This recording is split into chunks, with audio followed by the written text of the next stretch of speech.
Hello बच्चा party, क्या हाल चाल और कैसे चल रही है आपकी पढ़ाई। मुझे उम्मीद है कि आप सभी लोग बहुत अच्छे होंगे और बहुत ही अच्छे तरीके से अपनी पढ़ाई को भी कर रहे होंगे। अब एक बार जल्दी से कमेंट सेक्शन में कमेंट करके बता दीजिएगा कि इस वन शॉट प्रहार सीरीज में आप सभी लोगों को मजा आ रही है या नहीं, क्योंकि भाई आनी भी चाहिए ना, क्योंकि हमने बहुत ही कम टाइम पे अपनी केमिस्ट्री को कंप्लीट कर लिया, यानी कि खत्म कर दिया। 4 चैप्टर हमने खत्म कर लिए, वन शॉट 4 हमारे कंप्लीट हो गए हैं। आज हम लोग 5वें चैप्टर की बात करेंगे, यानी कि तत्वों का आवर्त वर्गीकरण, जो हमारा 5वां चैप्टर है। आज हम लोग इस वीडियो में उसी चैप्टर्स को खत्म करने वाले हैं, पूरे डिटेल में पढ़ने वाले, एक एक चीजों को बहुत ही अच्छी तरीके से पढ़ने वाले हैं। तो एक बार जल्दी से आप सभी लोग मुझे कमेंट सेक्शन में कमेंट करके बता दीजिएगा कि क्या आप सभी लोग तैयार हैं। अगर तैयार है तो जल्दी से इस जो हमारा ये वीडियो है, वन शॉट है, उसको अपन लोग स्टार्ट करते हैं। तो सबसे पहले यहाँ पे बात करते हैं कि आज का जो हमारा ये वन शॉट वीडियो होने वाला है वो क्लास 10 केमिस्ट्री का 5वां चैप्टर है, जिसका नाम है, ठीक है, क्या नाम है, तत्वों का आवर्त वर्गीकरण। यानी कि जो हमारा 5वां चैप्टर है उसका नाम है तत्वों का आवर्त वर्गीकरण। इसमें हम लोग पढ़ेंगे किसके बारे में, हमारे जितने भी तत्व हैं। अगर मैं आप लोगों से पूछूं कि दुनिया में जितने भी तत्व हैं, टोटल जितने भी तत्व हैं, वो सभी के सभी क्या होते हैं, क्या कभी आपने सोचा वो सभी के सभी जो होते हैं वो एक छुपे हुए परिवार में रहते हैं। और ये हर एक तत्व जो होता है ना, ठीक है, जो जितने भी तत्व हैं उनमें से हर एक तत्व जो होता है उसका एक दोस्त होता है, उसका एक ग्रुप होता है और उसका एक स्टाइल होता है। ठीक है, जैसे आप सभी लोग होते हैं ना, आप सभी में से ढेर सारे दोस्त होंगे ना, आप सभी लोगों के वो मतलब दोस्त जो होंगे उनका एक ग्रुप होगा, है ना। होता है ना कि आप जब लोग क्लास में जाते हो, क्लास में मतलब पढ़ाई करने जाते हो, तो वहां पे आप लोगों का एक ग्रुप होता है ना, आपका दूसरा होगा, आप वहीं पे दूसरे लोग होंगे, उनका दूसरा ग्रुप होगा, है ना। तो आप लोगों के ग्रुप में जितने भी दोस्त होंगे, फिर दूसरे वाले ग्रुप में जितने भी दोस्त होंगे, वो सभी लोग रहते हैं, है ना, एक अलग अलग ग्रुप में रहते हैं। इसी तरह जो हमारे तत्व हैं उनको भी वर्गीकृत किया गया है। ठीक है, क्या किया गया है, वर्गीकृत किया गया है। इस वीडियो में हम लोग उसी के बारे में पढ़ेंगे कि जो तत्वों का वर्गीकरण है, ठीक है, ये क्यों किया गया है भाई, क्यों जरूरी है। अगर मैं आप लोगों से पूछूं कि आप लोग खाना खाते हो, है ना, आप लोग खाना खाते हो, आप लोग पढ़ाई करते हो, क्यों करते हो भाई, कोई ना कोई जरूरत तो होगी ना भाई, क्योंकि जाहिर सी बात है कुछ भी काम करेंगे तो उसका क्या होगा भाई, करने के लिए हमें कोई ना कोई रीजन तो चाहिए होगा ना। आप पढ़ाई कर रहे हो, क्यों कर रहे हो, क्योंकि दीदी हमें डॉक्टर बनना है ना, हमें इंजीनियर बनना है, हमें बहुत बड़ी सी कंपनी का सीईओ बनना है, इसलिए हम पढ़ाई कर रहे हैं। ठीक है, इसी तरह अगर मैं आपसे पूछूं खाना क्यों खाते हो, तो खाना खाने के लिए भी आपका क्या होता है कि आप बताओगे कि दीदी हमें एनर्जी चाहिए होगा,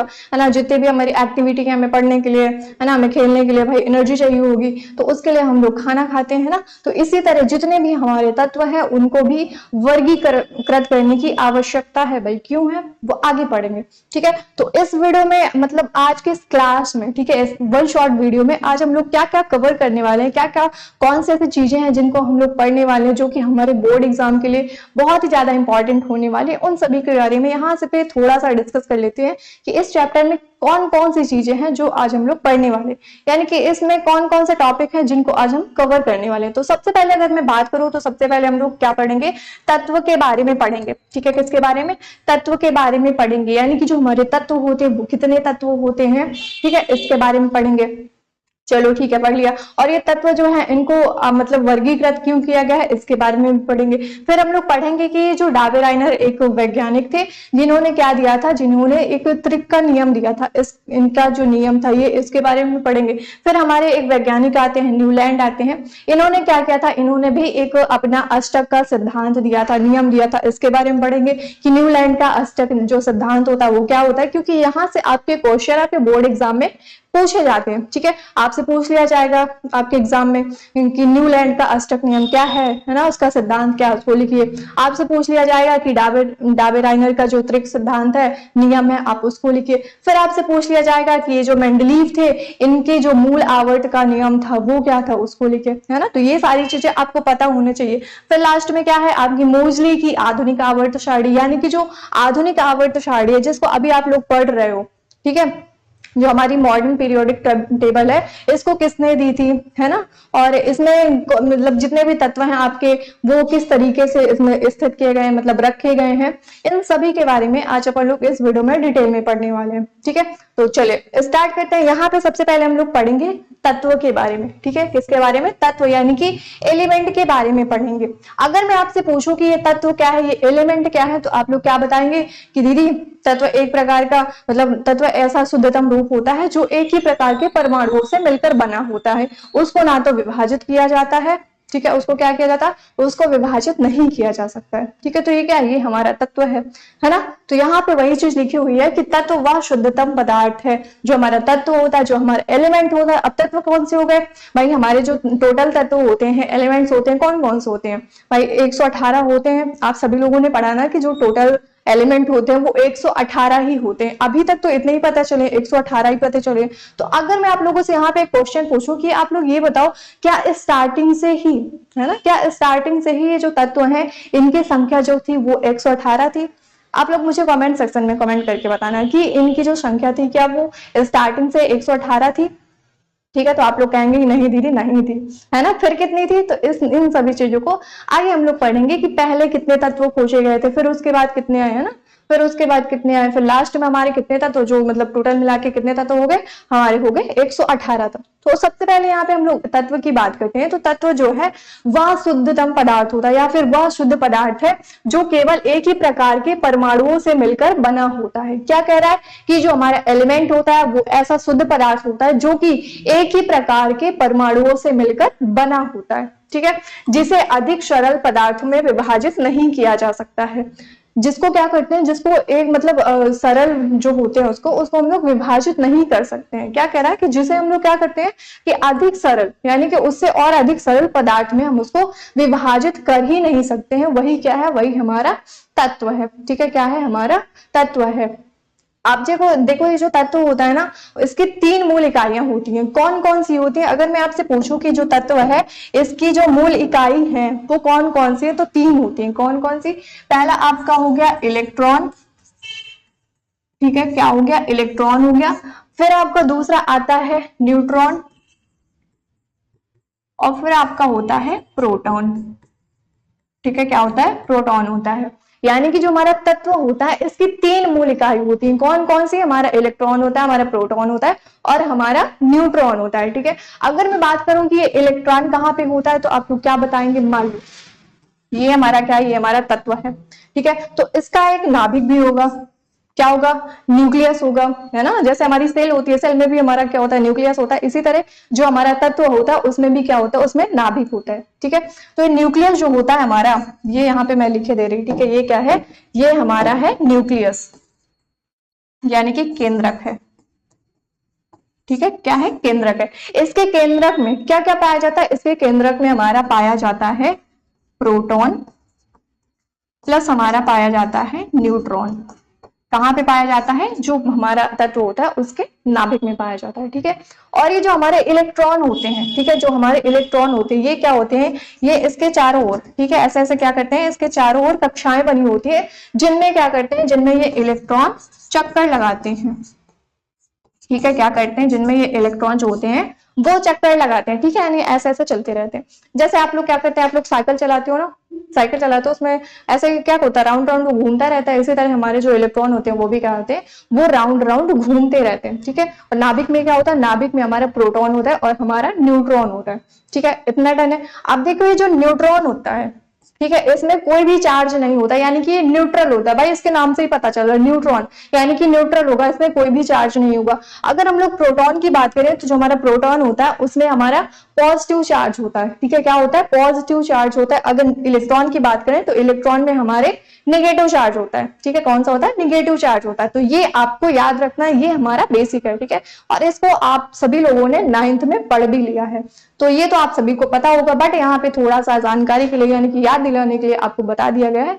अब तो हमने क्या पढ़ा, हमने पढ़ा एलिमेंट्स के बारे में, यानी कि तत्वों के बारे में। तत्वों के बारे में हमने क्या पढ़ा कि जो हमारा तत्व होता है वो ऐसा शुद्ध पदार्थ है जो क्या होता है, जो एक ही प्रकार के परमाणुओं से मिलकर बना होता है। जैसे मान लो ये मेरे पास पेन है, ठीक है, ये जो पेन है ये क्या होगा, ये एक ही प्रकार के परमाणुओं से मिलकर बना होगा, ठीक है। इसके जो परमाणु होंगे मतलब ये जो तत्व है, ठीक है, जितने भी आपके तत्व हैं वो क्या होते हैं कि एक ही प्रकार के परमाणुओं से मिलकर बने होते हैं। इनको क्या करते हैं, इनको और अधिक सरल पदार्थों में, ठीक है, सरल पदार्थों में विभाजित नहीं किया जा सकता है। किसको? जो हमारे तत्व होते हैं। जैसे एग्जाम्पल में हमारा हो गया भाई, क्या हो गया, हमारा हो गया हाइड्रोजन, ठीक है, जैसे हमारा हो गया हाइड्रोजन, हो गया ऑक्सीजन, हो गया कॉपर, हो गया लोहा, हो गया सोना, हो गया चांदी, हो गया, ये सारे हमारे क्या है, ये सारे हमारे तत्व ही तो है ना, एलिमेंट्स ही तो हैं। तत्व जो हमारे होते हैं उनकी जो संख्या होती है टोटल, वो कितनी होती है, वो 118 होती है। यानी कि अभी तक जितने भी तत्व मिले हैं, खोजे गए हैं, उनकी जो संख्या वो कितनी है, वो 118 है, ठीक है, 118 है। अगर हम लोग बात करें टोटल, तो हमने बात कर ली टोटल हमारे कितने हैं, 118 तत्व हैं। लेकिन जो हमारे 94 होते हैं, यानी कि 94 जो हमारे तत्व होते हैं, वो प्राकृतिक तत्व हैं, यानी कि वो प्राकृतिक रूप से पाए जाते हैं, ठीक है, क्या होते हैं, प्राकृतिक रूप से वो पाए जाते हैं। कितने तत्व? हमारे जो 94 तत्व होते हैं। जितने हमारे बचते हैं, यानी कि जो ये 24 बचते हैं, ठीक है, ये जो 24 बचते हैं, ये क्या होते हैं, ये कृत्रिम रूप से बनाए जाते हैं। यानी कि जो हमारी प्रयोगशाला होती है, लैब्स होती है, वहां पे ये जो 24 तत्व बचते हैं, ये क्या होते हैं, ये बनाए जाते हैं। यानी कि 94 जो होते हैं वो प्राकृतिक रूप से पाए जाते हैं, और जितने हमारे बचते हैं यानी कि 24 जो है वो क्या होते हैं, वो कृत्रिम रूप से, यानी कि प्रयोगशाला में वो बनाए जाते हैं, ठीक है। तो तत्व कंफर्म हुआ, ये चीज आपको याद रखनी है। अब देखो यहाँ पे जैसे मान लो ये हमारे पास जग है, ठीक है, क्या है, एक मग्गा है, किसका है, जग है, ये तांबे का है ना। आप सभी लोग देखे होंगे कि तांबे का होता है ना, तांबे के बर्तन होते हैं, लोटा हो गया, ग्लास हो गई, है ना, कटोरी हो गई, थाली हो गई, ठीक है। लेकिन यहाँ पे मैंने क्या लिया, यहाँ पे हमने जग ले लिया। तो ये जो जग है किसका है, ये कॉपर का है, यानी कि तांबा का है। तो इसमें क्या होंगे, इसमें जो इसके तत्व होंगे, है ना भाई, इसके जो तत्व होंगे वो किसके बने होंगे, वो मेड ऑफ कॉपर के ही बने होंगे। भाई कॉपर का है तो ये किसका बना होगा, कॉपर का ही, कॉपर के मतलब तत्व से ही मिलकर बना होगा, है ना। तो इसमें जो कॉपर का एटम है, यानी कि जो परमाणु है, वो किसका होगा, वो सिर्फ और सिर्फ कॉपर का ही होगा, ठीक है, किसका होगा। यानी कि ये जो बना है आपका, क्या बना है आपका, ये जो तांबे का, ठीक है, मग बना है, इसमें क्या, ये किसका बना है भाई, कॉपर का बना है ना, कॉपर के तत्व से मिलकर बना है। और ये जो एटम्स होंगे, ठीक है, जो परमाणु होंगे, वो किसके होंगे, कॉपर के ही तो परमाणु होंगे, है ना। इसी तरह अगर हम लोग बात करें कार्बन की, ठीक है, तो कार्बन हमारा क्या है, कार्बन हमारा एक एलिमेंट है, तत्व है, ठीक है। और ये जो कार्बन एटम्स होंगे, यानी कि किससे मिलकर बना होगा, ये कार्बन के परमाणुओं से मिलकर बना होगा, ठीक है, किससे मिलकर बना होगा, कार्बन के परमाणुओं से ही मिलकर बना होगा। इसी तरह अगर हम लोग हीलियम की बात करिए, जो हीलियम होती है, जैसे जो हमारे गुब्बारे होते हैं ना, आप सभी लोग देखते हैं ना, जब मेला देखने जाते हैं, वहां पे ढेर सारे बैलून्स होते हैं ना, तो वो जो बैलून्स होते हैं उनमें हमारी हीलियम गैस भरी होती है, ठीक है, क्या होती है, हमारी हीलियम गैस भरी होती है। अब ये जो हीलियम है, ठीक है, ये हीलियम क्या है, एक तत्व है, लेकिन ये किससे बना होगा, ये हीलियम एटम से, यानी कि हीलियम के परमाणु से, केवल और केवल किससे बना होगा, केवल हीलियम के परमाणु से ही बना होगा। और तत्व में हमने कहा क्या पढ़ा था कि तत्व वह शुद्धतम पदार्थ है जो केवल एक ही प्रकार के परमाणुओं से मिलकर बना होता है, तो उसको हम लोग क्या बोलते हैं, उसको हम लोग तत्व बोलते हैं। और जो हमारे तत्व होते हैं उनको और अधिक सरल परमाणुओं में विभाजित नहीं किया जा सकता है, ठीक है। अब देखो, अब यहाँ पे हम लोग पढ़ते हैं कि जो तत्व हैं, ठीक है, हमने तत्व के बारे में भी तो पढ़ लिया। चैप्टर का नाम क्या था, चैप्टर का नाम था तत्वों का आवर्त वर्गीकरण।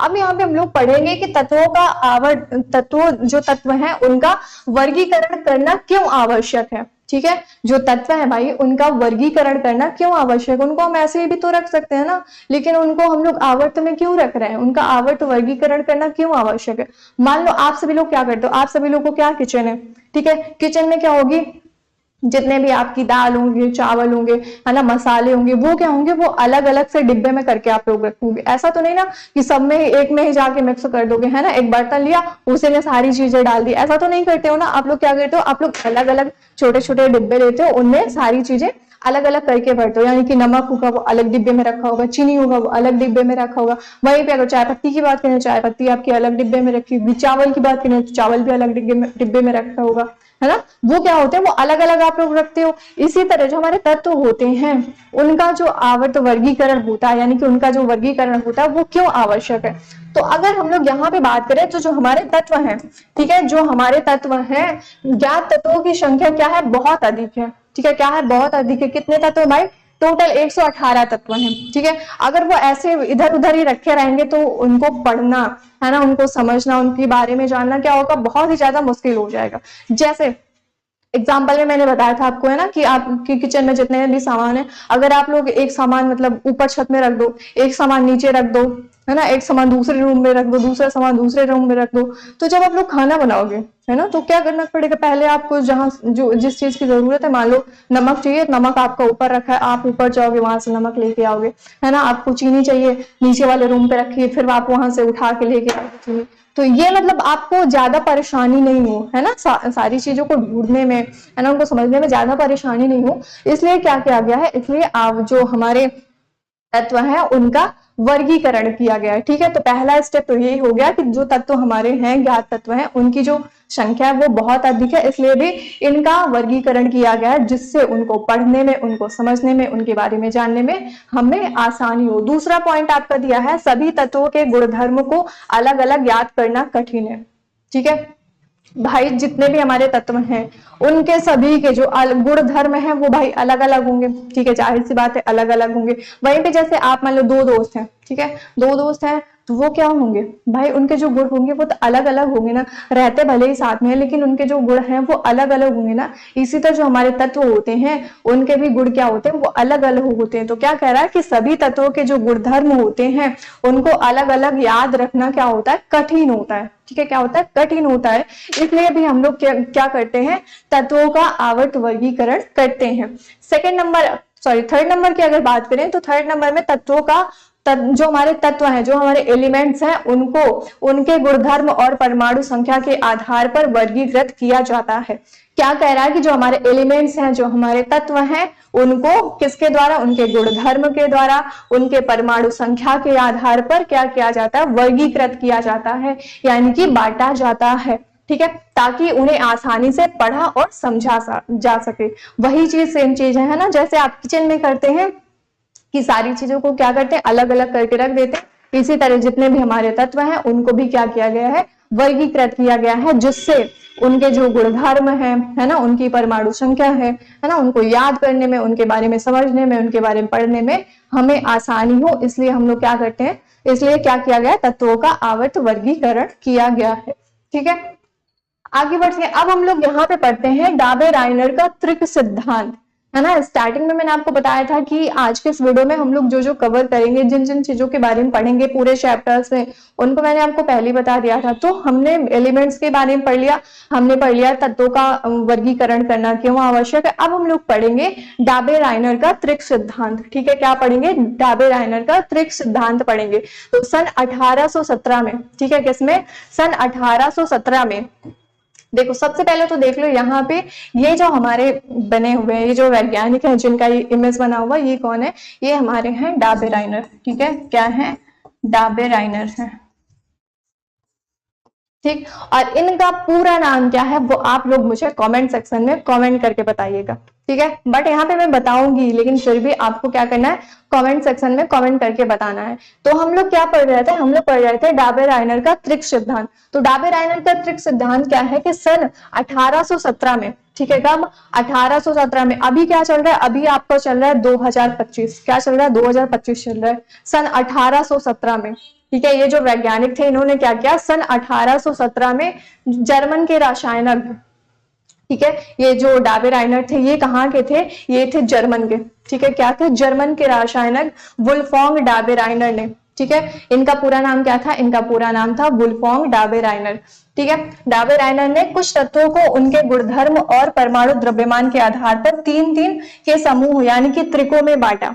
इन्होंने क्या किया, जो जर्मन के रसायनज्ञ थे जिनका नाम था वुल्फगांग डाबे-राइनर, इन्होंने क्या किया, इन्होंने परमाणुओं को उनके गुणधर्म के और उनके परमाणु द्रव्यमान के, ठीक है, उनके जो हमारे तत्व हैं उनके गुणधर्म के आधार पर और उनके द्रव्यमान के आधार पर क्या किया, तीन तीन के समूह में बांटा, यानी कि त्रिक। भाई त्रिक का मतलब क्या है, तीन तीन चीजें होंगी, त्रिक है ना, क्या होगा, त्रिक यानी कि जो समूह है वो क्या है, समूह में त्रिकों में बांट दिया, ठीक है, आधार पर तीन तीन के समूह में यानी कि त्रिक में बांटा। इनका अब नियम पढ़ते हैं, ठीक है। डाबेराइनर जो थे वो क्या थे, वो जर्मन के रसायनज्ञ थे जिनका जो पूरा नाम था वो था वुल्फॉन्ग डाबेराइनर। और ये इन्होंने कब किया था, सन 1887 ईस्वी में। ठीक है, क्या दिया था, त्रिक का सिद्धांत दिया था। ठीक है, डाबेराइनर का त्रिक सिद्धांत दिया था। अब इनके अगर नियम के बारे में बात करें कि इन्होंने कौन सा नियम दिया, तो किसी भी त्रिक, ठीक है, क्या कह रहा है, किसी भी त्रिक यानी कि 3 तत्व, त्रिक जहां पे आएगा वहां पे आपको याद रखना है 3 तत्व होंगे। ठीक है, के बीच वाले तत्व का परमाणु द्रव्यमान पहले और तीसरे, क्या कह रहा है कि किसी भी त्रिक यानी कि अगर हमारे पास 3 तत्व हैं तो उनके बीच में बीच वाला जो तत्व होगा, ठीक है, तत्व का जो परमाणु द्रव्यमान होगा वो क्या होगा, वो पहले और तीसरे तत्व के परमाणु द्रव्यमान का औसत यानी कि लगभग क्या होगा, बराबर होता है। इन्होंने जो अपना सिद्धांत दिया था, त्रिक का सिद्धांत दिया था, उसमें इन्होंने क्या बताया था कि जो हमारे तत्व हैं, हमने क्या लिया, हमने 3 तत्व ले लिए। ठीक है, यानी कि 3 का समूह ले लिया, उसमें से जो हमारा पहला वाला होगा और हमारा तीसरा वाला होगा। ठीक है, पहला हो गया और हमारा क्या हो गया, और हमारा तीसरा हो गया। ठीक है, इन दोनों का परमाणु क्रमांक जो परमाणु होगा, ठीक है, परमाणु भार जो होगा, जब इनको हम लोग ऐड करते हैं और हम लोग 2 से उसको मल्टीप्लाई यानी कि 200 भाग दे देते हैं, तो क्या होता है, हमारे बीच वाला जो तत्व होता है उसका जो परमाणु द्रव्यमान है वो आ जाता है। ठीक है, यही चीज यहाँ पे ये कह रहे हैं कि किसी भी त्रिक के बीच वाले, ठीक है, क्या कह रहा है कि किसी भी त्रिक के बीच वाले जो तत्व होता है उसका जो परमाणु द्रव्यमान होता है वो पहले और तीसरे तत्व के परमाणु द्रव्यमान का औसत यानी कि लगभग बराबर होता है। जैसे हमारा लिथियम हो गया, सोडियम हो गया और पोटेशियम हो गया। ठीक है, क्या हो गया, लिथियम हो गया, सोडियम हो गया और पोटेशियम हो गया। इन्होंने क्या किया, इन्होंने जो तत्व थे उनके 3-3 समूह बनाए और जो पहला तत्व होगा, जो तीसरा तत्व होगा, उसको क्या करेंगे, उसको ऐड करके 200 भाग दे देंगे, तो हमारा जो बीच वाला तत्व होगा उसका क्या आ जाता है, उसका परमाणु द्रव्यमान आ जाता है। अब कैसे आ जाता है यहाँ पे देखते हैं। देखो, पहले इन्होंने क्या किया भाई, इन्होंने 3-3 का समूह बनाया। ठीक है, क्या किया, 3-3 का समूह बनाया। जैसे पहला समूह था कैल्शियम का था, ठीक है, कैल्शियम था, ट्रांसियम था और हमारा बेरियम था। ठीक है, क्या था, हमारा कैल्शियम था, ट्रांसियम था और हमारा बेरियम था। इन तीनों का मतलब ये 3 तत्व हो गए, 3 का समूह हो गया, त्रिक हो गया इनका।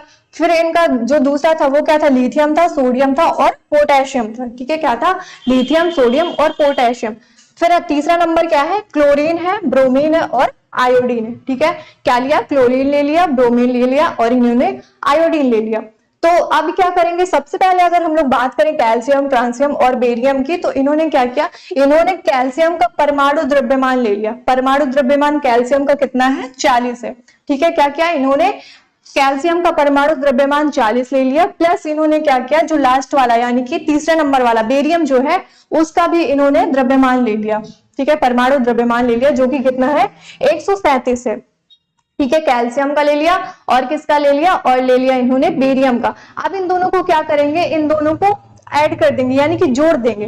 ठीक है, क्या करेंगे, इन दोनों को जोड़ देंगे, फिर क्या करेंगे, फिर 2 से भाग दे देंगे। ठीक है, क्या करेंगे, 2 से भाग दे देंगे। जैसे यहाँ पे देखो, ठीक है, यहाँ पे देखो, मैंने 40 लिया और मैंने ले लिया 137 बटे मैंने 2 कर दिया।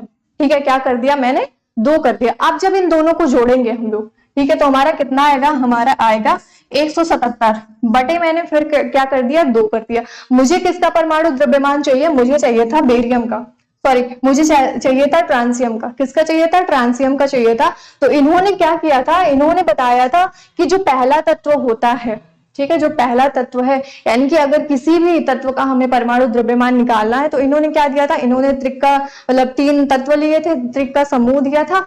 फिर इसमें इन्होंने क्या किया था, इन्होंने ये कहा था कि जो हमारा बीच वाला होगा, ठीक है, जो हमारा बीच वाला होता है, वो बीच वाला जो तत्व होता है यानी कि तत्व का परमाणु द्रव्यमान जो होता है वो पहले और तीसरे वाले का क्या होता है, लगभग समान होता है। ठीक है, जब उनको ऐड करेंगे, 2 से भाग दे देंगे, तो क्या आ जाता है, वो आ जाता है हमारा बीच वाला यानी कि दूसरे तत्व का हमारा परमाणु भार आ जाता है। अब यहाँ पे जैसे इन्होंने क्या ले लिया, कैल्शियम ले लिया और इन्होंने बेरियम ले लिया। ठीक है, क्या ले लिया, बेरियम ले लिया और कैल्शियम ले लिया। 40 कैल्शियम का हो गया, बेरियम हमारे 137 जो हमारा है वो बेरियम का परमाणु द्रव्यमान हो गया। जब इन दोनों को हम लोग ऐड करेंगे तो कितना आता है, 117 आता है। 117 से हम लोग क्या करेंगे, 2 से भाग दे देंगे, तो आपका कुछ आता है 88।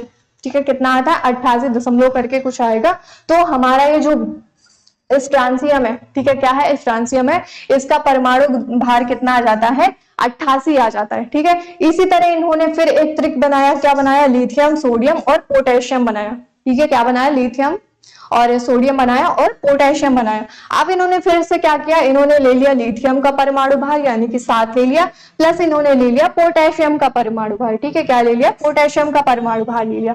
अब इन दोनों को ऐड कर दिया, फिर से क्या किया, 2 से भाग दे दिया, तो कितना आ गया 23, यानी कि सोडियम का परमाणु द्रव्यमान आ गया। अगर हम लोग बात करें क्लोरीन की, ठीक है, फिर इन्होंने क्या किया, इन्होंने फिर से एक त्रिक बनाया, किसका बनाया, क्लोरीन का बनाया, ब्रोमीन का बनाया और आयोडीन का बनाया, ठीक है, किसका बनाया, क्लोरीन, ब्रोमीन और आयोडीन का त्रिक बनाया। फिर इसमें क्लोरीन का इन्होंने परमाणु भार ले लिया, ठीक है, 35.5 होता है। फिर उन्होंने क्या किया, आयोडीन का भी परमाणु भार ले लिया यानी कि 127 होता है।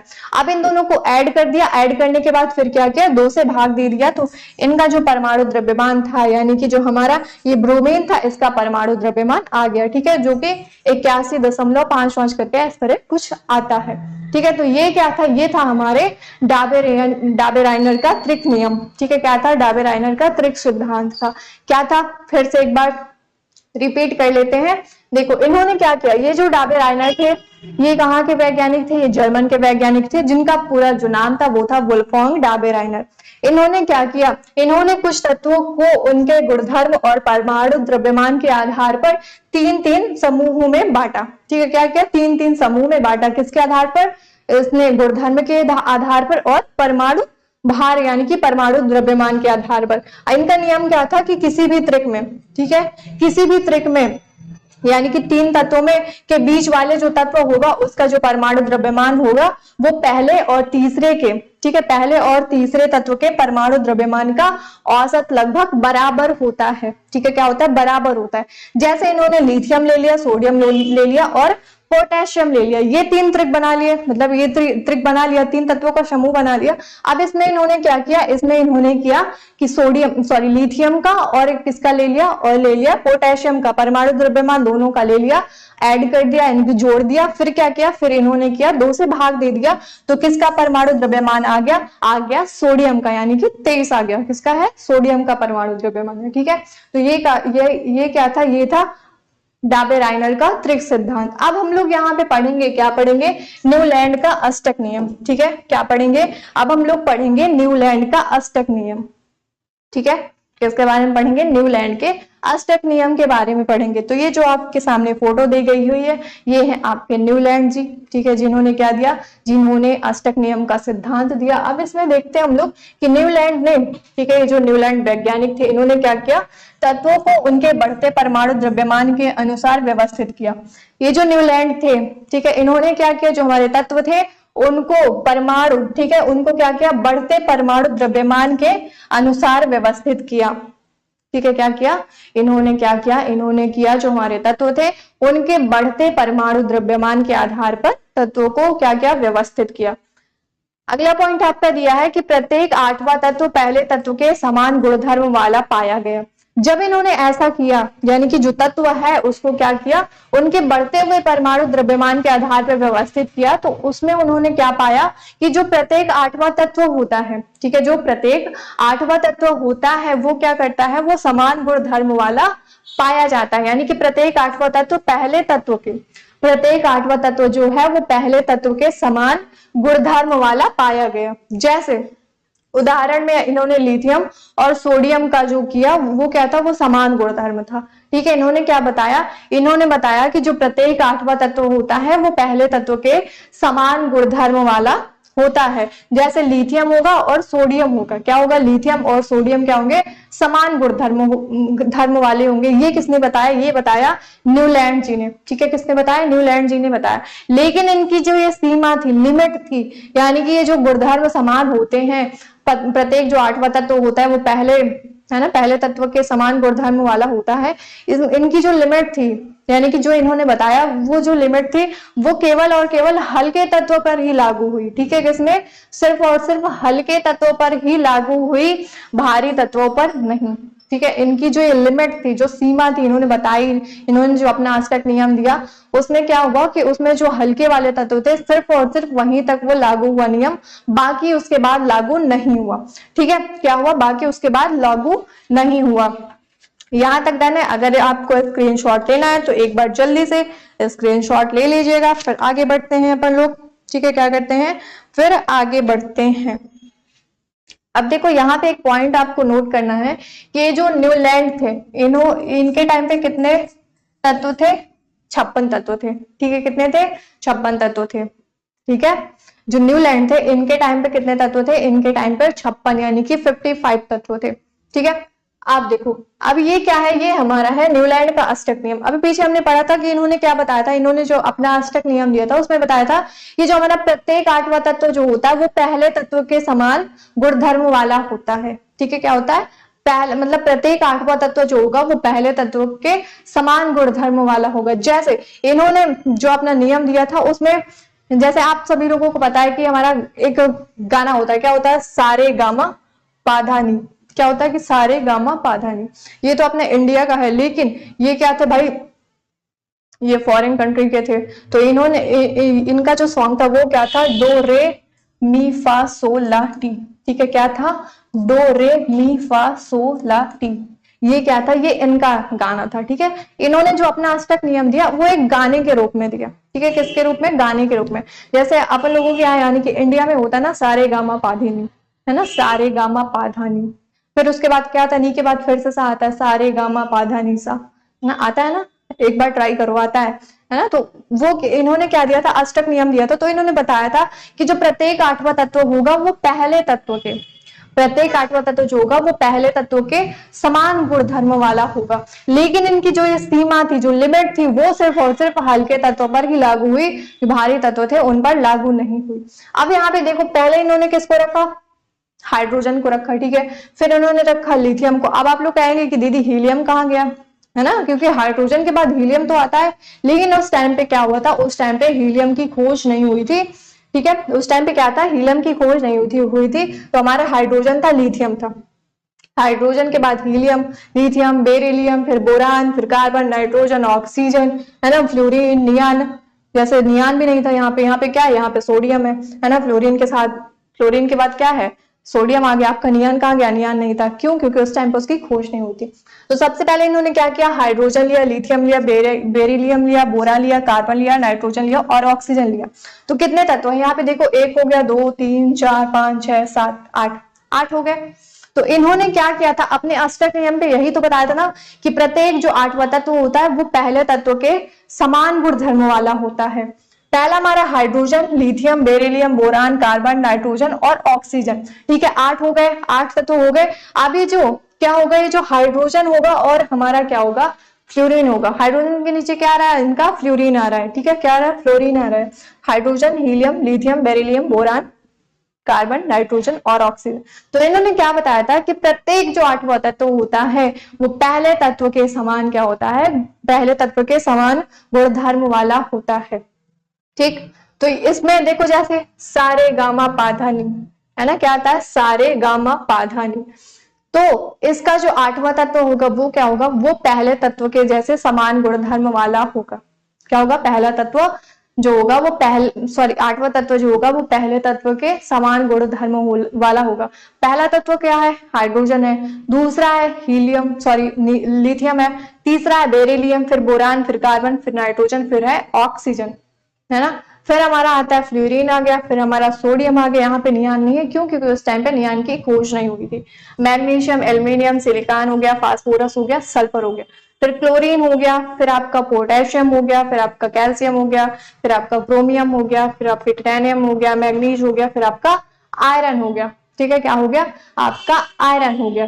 तो ये क्या था? ये था न्यूलैंड का अष्टक नियम। क्या था? ये था न्यूलैंड का अष्टक नियम एक बार फिर से याद करेंगे। न्यूलैंड जो थे उन्होंने क्या बताया कि जो प्रत्येक आठवां तत्व होता है वो पहले तत्व के समान गुणधर्म वाला होता है, लेकिन इनका ये जो नियम था ये भी क्या हो गया, ये भी फेल हो गया। क्यों? क्योंकि ये सिर्फ और सिर्फ हल्के तत्व पर ही लागू हुआ। अब यहाँ पे हम लोग पढ़ते हैं कि जो न्यूलैंड थे उनका जो अष्टक नियम था उनकी क्या क्या कमियां थी।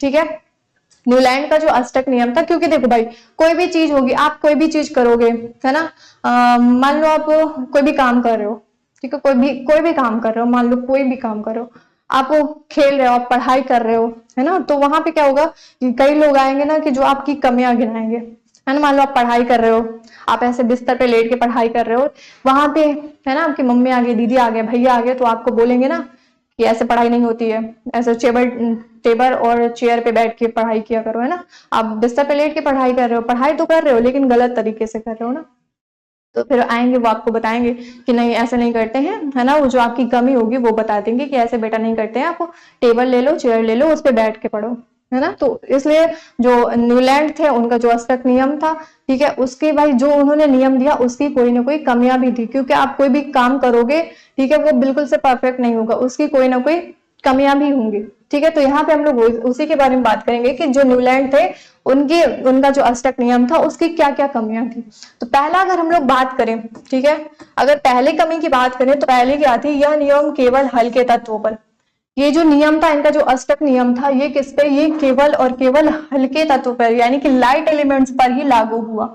अगर दूसरे पॉइंट की बात करें, ठीक है, दूसरे पॉइंट को बात करने से पहले थोड़ा सा यहाँ पे और जान लेते हैं कि जो कैल्शियम तक तो सही था, ठीक है, इनका जो नियम था, अष्टक नियम था, वो क्या था, वो कैल्शियम तक सही था, लेकिन उसके बाद के भारी तत्वों पर यह लागू नहीं हो सका।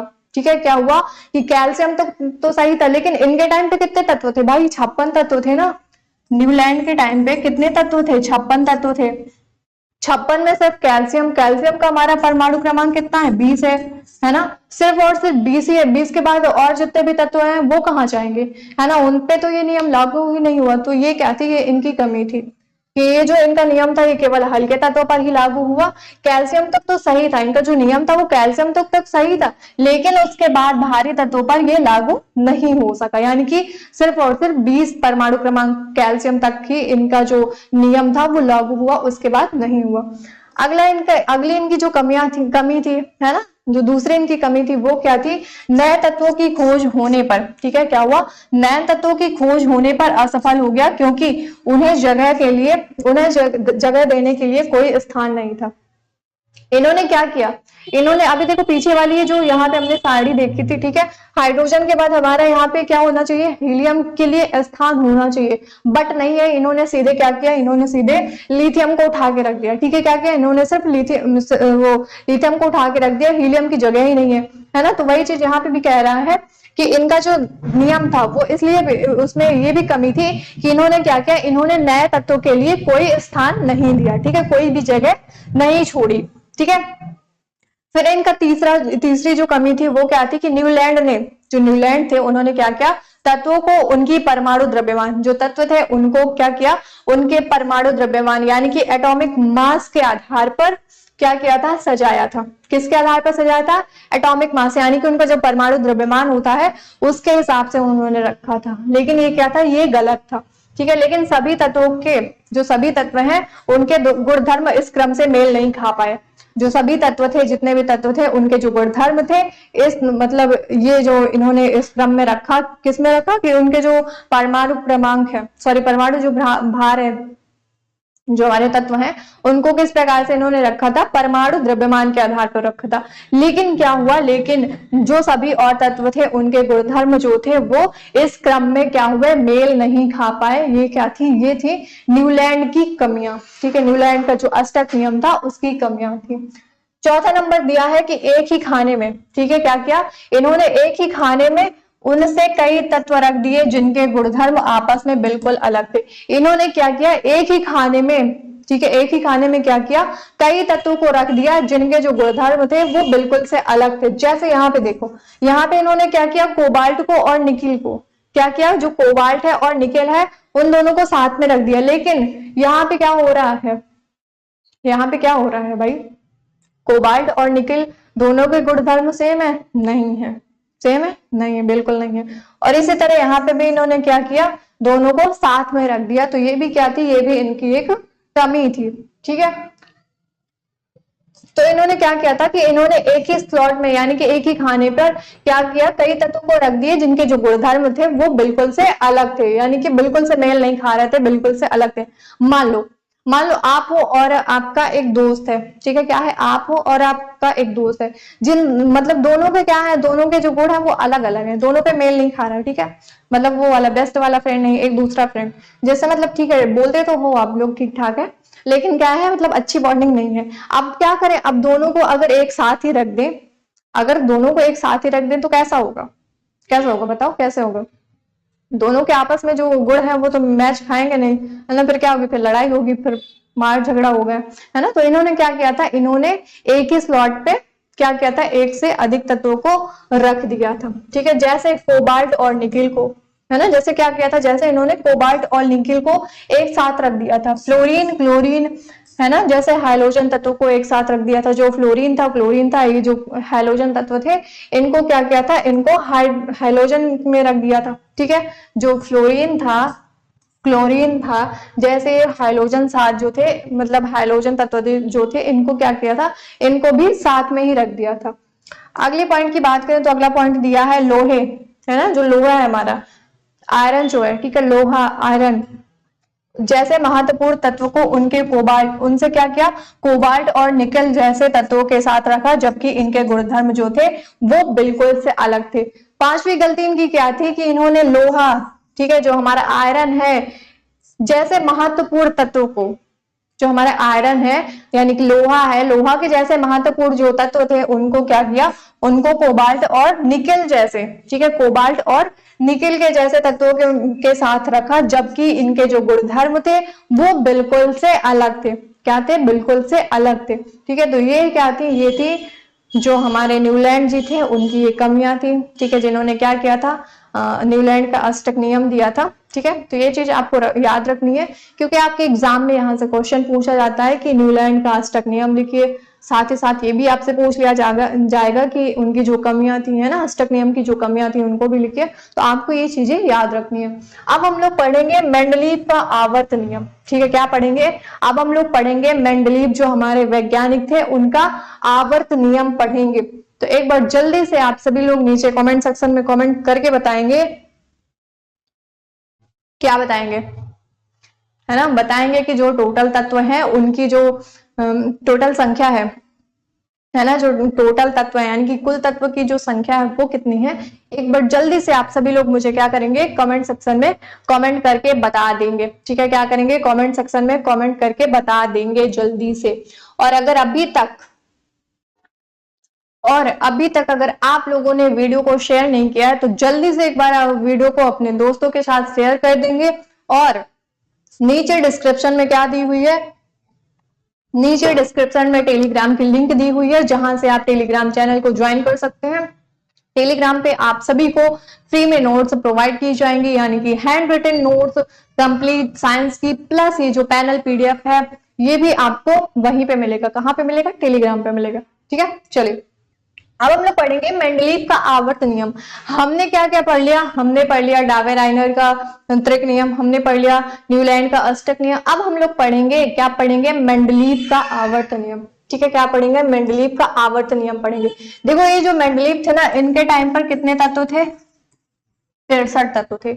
जो न्यूलैंड थे, न्यूलैंड के टाइम पे कितने तत्व थे, 56 थे। लेकिन जब मेंडलीव जी आए तो उनके टाइम पे कितने तत्व थे, उनके टाइम पे 63 तत्व थे। ठीक है, कितने तत्व थे, 63 तत्व थे। क्योंकि देखो मैंने पीछे भी आपको बताया था कि अगर आप कोई भी काम करते हैं, है ना, आपका काम जो होता है वो बिल्कुल से परफेक्ट नहीं होता, कुछ ना कुछ उसमें कमियां भी होती हैं। इसलिए जो न्यूलैंड जी आए थे, है ना, उन्होंने अपना अष्टक नियम दिया।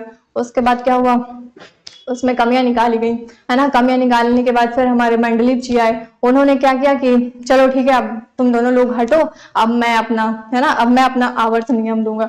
देखते हैं कि जो मेंडलीव थे इनका आवर्त नियम क्या था। तो मेंडलीव के समय 63 तत्व ज्ञात थे। ठीक है, जो मेंडलीव थे इनके टाइम पे कितने तत्व ज्ञात थे? 63 तत्व ज्ञात थे। मेंडलीव के आवर्त नियम के अनुसार अगर हम लोग बात करें, जो मेंडलीव थे उनके आवर्त नियम के अनुसार बात करें तो तत्वों को गुण, जो तत्वों के गुण हैं उनके, ठीक है, जो तत्वों के गुण हैं उनके परमाणु भारों, ठीक है, किसमें जो तत्व के गुण हैं उनके परमाणु भारों के आवर्ती फलन होते हैं। इन्होंने क्या बताया? मेंडलीव के तत्व आवर्त नियम के अगर अनुसार हम लोग बात करें तो जो तत्व होते हैं उनके जो गुण होते हैं, ठीक है, तत्व के जो गुण होते हैं उनके परमाणु भारों के आवर्ती फलन होते हैं, अर्थात तत्वों को उनके बढ़ते परमाणु भार, ठीक है, क्या करते हैं, जो हमारे तत्व हैं उनको उनके क्या होते हैं, परमाणु भार, मतलब बढ़ते परमाणु भार के क्रम में व्यवस्थित करने पर समान भौतिक व रासायनिक गुण वाले तत्व एक निश्चित अंतराल के बाद आते हैं, जिसे आवर्ती गुण कहा जाता है। क्या कह रहे हैं कि जो हमारे मेंडलीव जी थे उन्होंने जब अपना आवर्त नियम दिया, तो अगर हम उनके आवर्त नियम के अनुसार बात करें तो उन्होंने क्या बताया कि जो तत्व हैं उनके जो गुण हैं, ठीक है, तत्व के जो गुण हैं वो परमाणु भारों के क्या होते हैं, आवर्ती फलन होते हैं। ठीक है, क्या होते हैं, आवर्ती फलन होते हैं, अर्थात जो तत्व होते हैं उनके बढ़ते परमाणु भार के क्रम में जब हम लोग क्या करते हैं, तत्व को व्यवस्थित करते हैं तो क्या होता है कि समान भौतिक व रासायनिक, ठीक है, समान भौतिक व रासायनिक गुणधर्म वाले क्या होते हैं, तत्व जो होते हैं वो एक निश्चित अंतराल के बाद आते हैं, जिसे आवर्ती गुण कहा जाता है। जिसे क्या कहते हैं, जिसे आवर्ती गुण कहते हैं। तो ये क्या था, ये था मेंडलीव जो थे उनके आवर्त का नियम था। ठीक है, अब देखो, अब यहाँ पे हम लोग देखते हैं कि जो मेंडलीव जी थे उन्होंने एक है ना आवर्त सारणी बनाई थी, है ना, क्या की थी, आवर्त सारणी उन्होंने बनाई थी, आवर्त का नियम दिया था। तो उसको हम लोग देखते हैं थोड़ा सा यहाँ पे, हाँ ये देखो, क्या आपको ये सही दिख रही है ना, तो ये क्या थी, ये मेंडलीव की थी। ठीक है, मेंडलीव की आवर्त सारणी थी। ठीक है,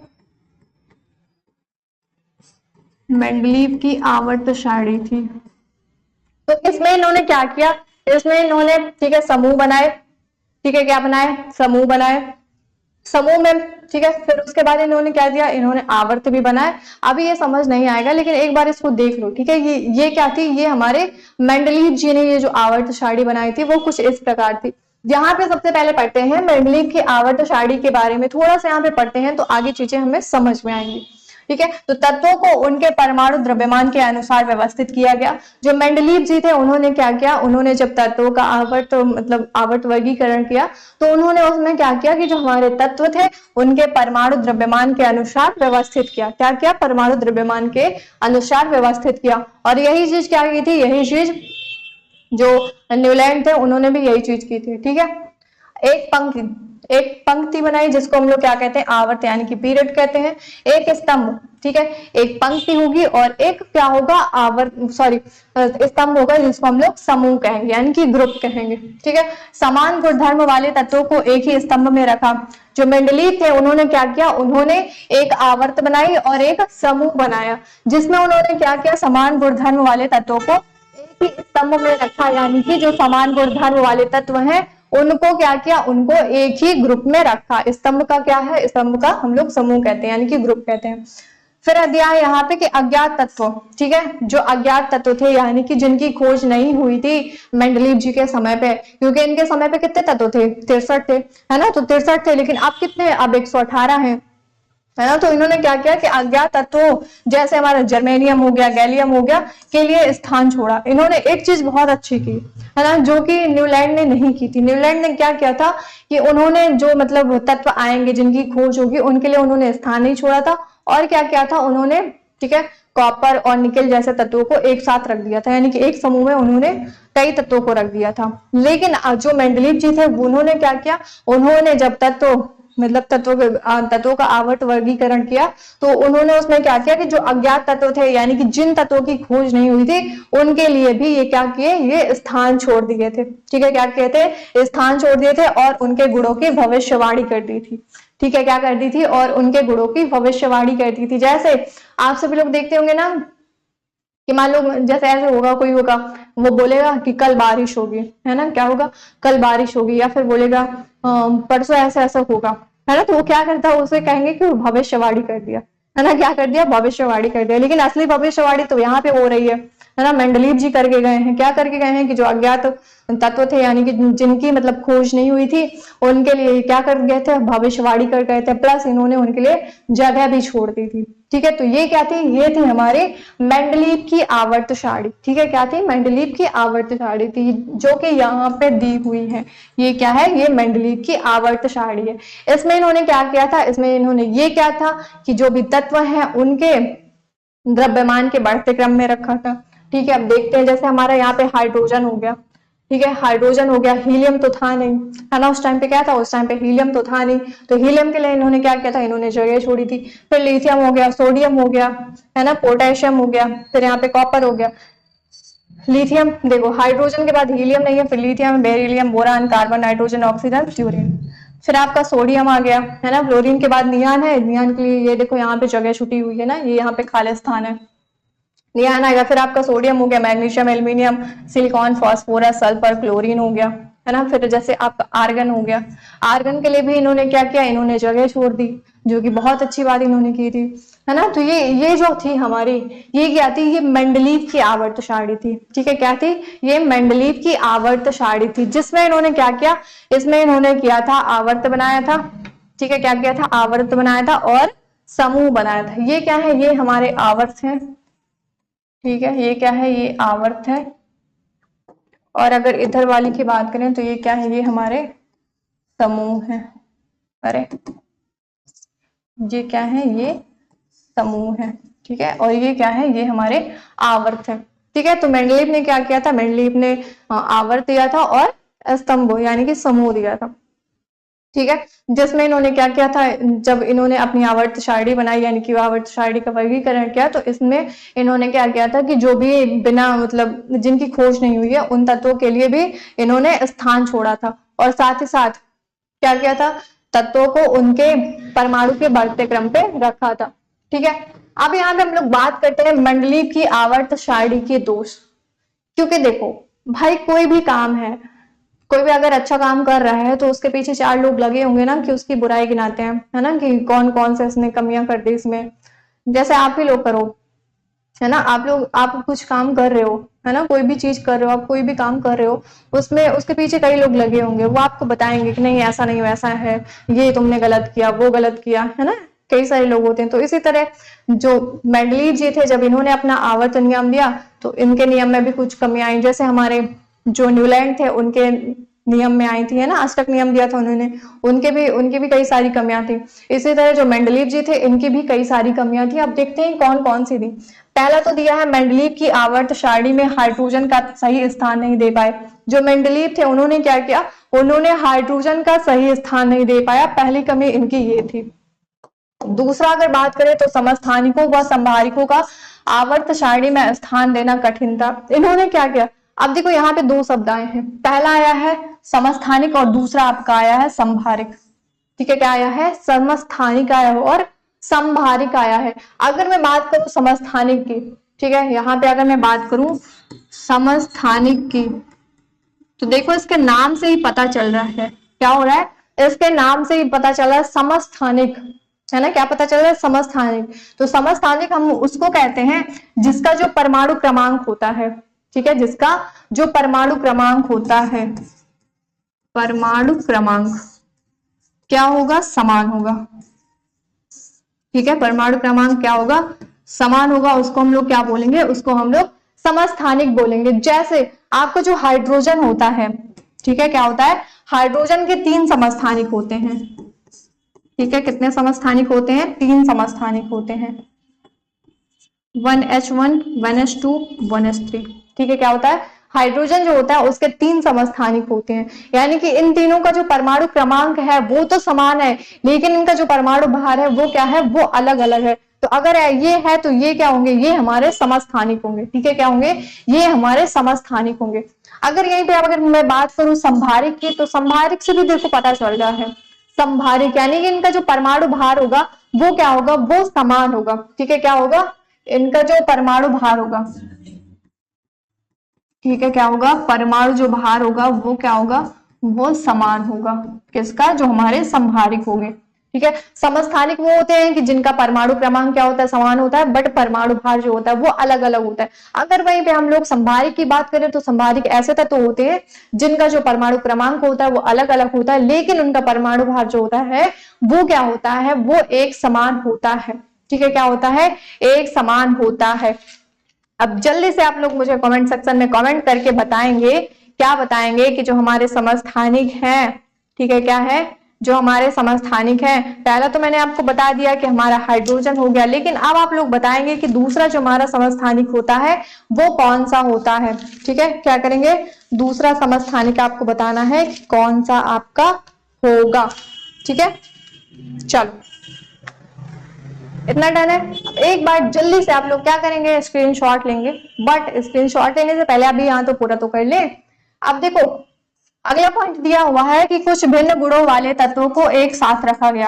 अब इनकी जो तीसरी कमी थी वो क्या थी कि जो भिन्न गुण वाले यानी कि अलग अलग गुण वाले तत्व थे उनको भी क्या किया, इन्होंने एक साथ रख दिया। क्या किया उन्होंने, मतलब जो अलग अलग गुणधर्म वाले तत्व थे उनको भी इन्होंने एक साथ रख दिया।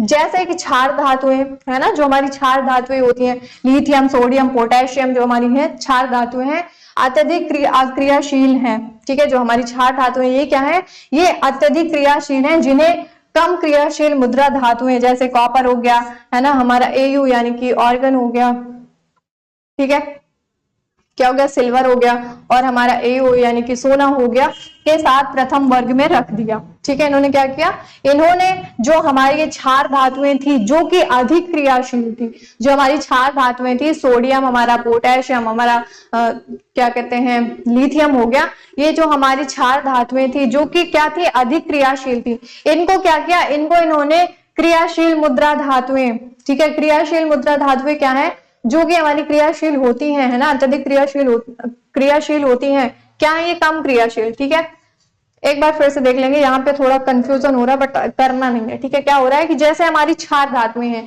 क्षार धातुएं हमारी लिथियम हो गया, सोडियम हो गया, पोटेशियम हो गया, ठीक है, ये जो क्षार धातुएं ये क्या है, ये अत्यधिक क्रियाशील है, क्योंकि हमने क्या पढ़ा था, सक्रियता श्रेणी पढ़ी थी, वहां पे हमें बताया गया था कि जो सबसे ऊपर होता है, जैसे हमारा पोटेशियम सबसे ऊपर होता है, जो सबसे ऊपर होगा वो सबसे क्रियाशील होता है, अधिक क्रियाशील होता है, जैसे जैसे वो नीचे आता है वैसे वैसे ही उसकी जो क्रियाशीलता होती है वो क्या होती है, वो घटती जाती है। ठीक है, तो हमारा सोडियम है, लिथियम है, हमारा पोटेशियम है, ये क्या है, ये अत्यधिक क्रियाशील वाली धातुएं हैं, इनको इन्होंने क्या किया, इनको इन्होंने कम क्रियाशील वाली, ठीक है, जो क्या है, कम क्रियाशील वाली मुद्रा धातुएं क्या है, जिनसे आपके क्या बनते हैं भाई, आभूषण बनते हैं, यानी कि ज्वेलरी वगैरह बनती है ना, आपके पैसे वगैरह बनते हैं, किससे, मुद्रा धातुएं तो हैं।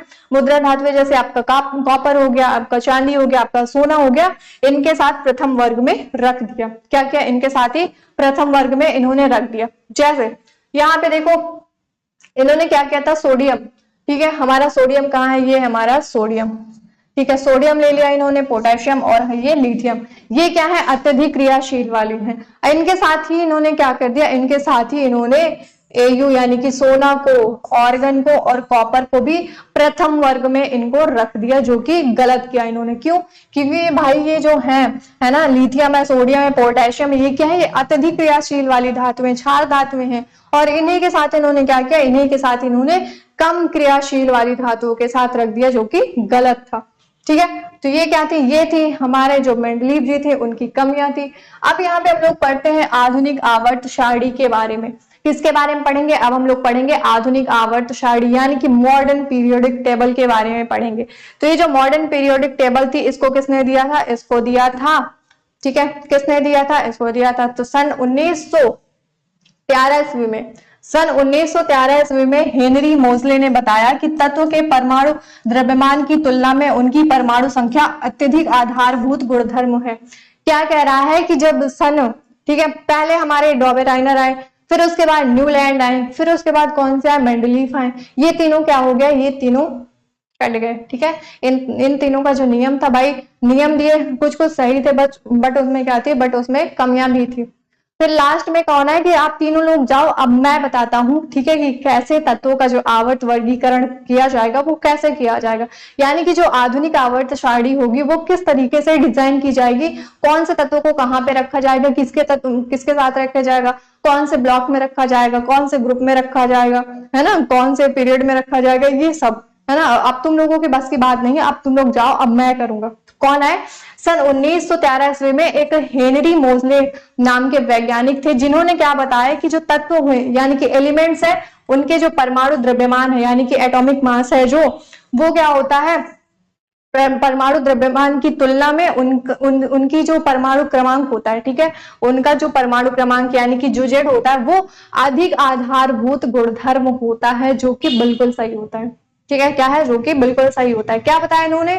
सन 1913 ईस्वी में हेनरी मोजले नामक वैज्ञानिक थे, उन्होंने ये बताया कि जो तत्व होते हैं, ठीक है, जो तत्व होते हैं उनका जो परमाणु द्रव्यमान होता है उसकी तुलना में जो उनका तत्व का जो परमाणु क्रमांक होता है वो आधारभूत गुणधर्म है। यानी कि जो हमारी आधुनिक पीरियोडिक टेबल है, यानी कि जो आधुनिक हमारी आवर्त सारणी है वो किस पर टिकी हुई है? वो टिकी हुई है, ठीक है, किसमें?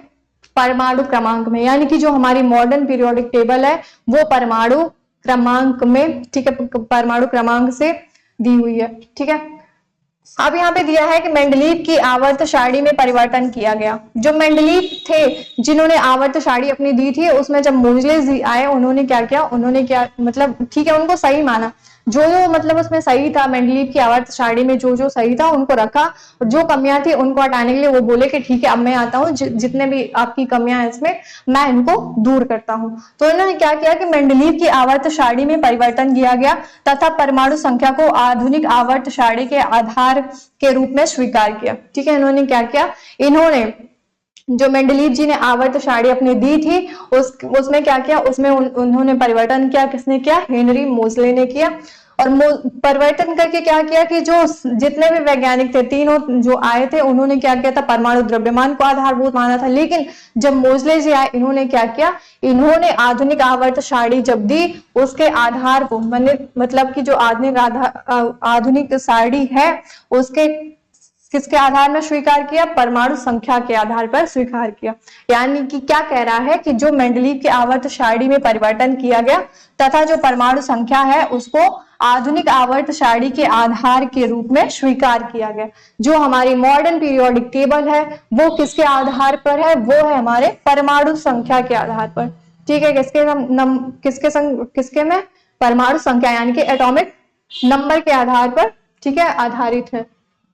अब यहाँ पे देखते हैं कि आधुनिक आवर्त सारणी की मुख्य विशेषताएं।